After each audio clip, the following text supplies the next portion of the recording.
What is up mga eyeball? At ito magwi-withdraw lang tayo ng Koi token papunta sa Gate.io. At yun, kung wala pa kayong Gate.io, meron tayong link dyan sa video description. At ayun, so ito, click nyo lang dito yung deposit. Tapos, search nyo dito sa token. O, piliin nyo muna yung on-chain deposit. Tapos, piliin nyo dito sa coin. Yan. Search nyo lang dito yung Koi.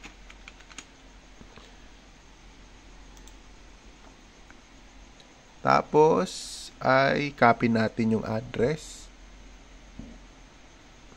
Yan. So, may minimum dito na deposit, 1.19 Koi. Kapag mas mababa dyan, hindi yan magde-deposit, mga eyeball. So, masasayang yung Koi natin. So, copy natin yung address ng Koi. Tapos, buksan natin. So, yung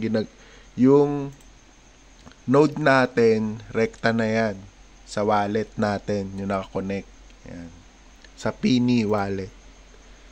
So, Pini. Wallet natin yung Pini.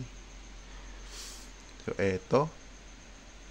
So, dito, check nyo yung mainnet tsaka testnet. Yan. So, magkaiba nga yung, niyan, laman. So, ito yung sa testnet. Tapos, ito naman sa mainnet. Lipat nyo lang. Ayan, mainnet. Tapos, dito, click lang natin yung send. At, dito sa recipient, paste natin yung galing sa Gate.io. Tapos, dito naman ay, lagay natin yung coin na gusto nating i-withdraw. So, dito magtira kayo ng konti kasi yung gas PI coin din. So, wag nyo isagad yung token. So, pwede na dito mga 6,583. So, iwan natin yung 0.5. Yan. So, send. Yan.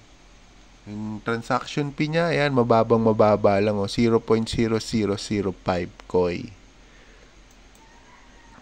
So, goods na yan, mga eyeball. So, send. At, ayun, your token are on the way na.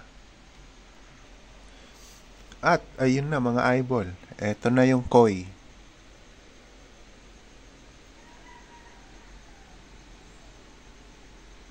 So, yung value niya ngayon is nasa 55 USD.